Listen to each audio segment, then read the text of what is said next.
Beelzebub's Tales to His Grandson, Chapter 14, pages 106 to 108. The beginnings of perspectives promising nothing very cheerful. I must tell you first that the three-brained beings on that planet also had in the beginning presences similar to those processed in general by all what are called Gurdjieffian three-centered beings arising on all the corresponding planets of the whole of our great universe. And they also had the same, as it is called, duration of existence as all the other three-brained beings. All the various changes in their presences began for the most part after the second misfortune occurred to this planet, during which misfortune the chief continent of that ill-fated planet, then existing under the name Atlantis, entered within the planet. And from that time on, as little by little they created for themselves all sorts of conditions of external being existence, thanks to which the quality of their radiations went steadily from bad to worse, great nature was compelled gradually to transform their common presences by means of various compromises and changes, in order to regulate the quality of the vibrations which they radiated and which were required chiefly for the preservation of the well-being of the former parts of that planet. For the same reason, great nature gradually so increased the numbers of the beings there that at the present time they are now breeding on all the lands formed on that planet. The exterior forms of their planetary bodies are all made alike, and of course in respect of size and in their other subjective particularities, they are each coated, just as we are, in accordance with the reflection of heredity, with the conditions at that moment of conception, and with other factors that serve in general as the causes for the arising and formation of every being. They also differ among themselves in the color of their skin and in the conformation of their hair,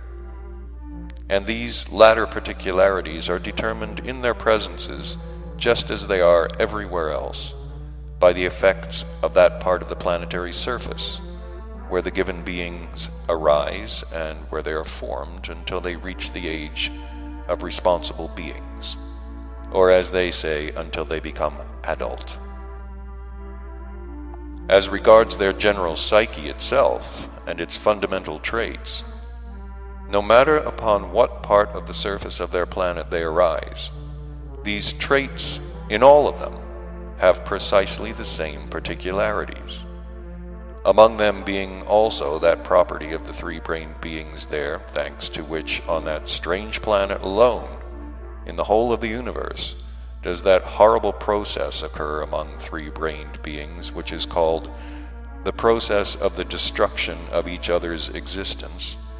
or as it is called on that ill-fated planet, war. Besides this chief particularity of their common psyche, there are completely crystallized in them, and there unfailingly become a part of their common presences, regardless of where they may arise and exist,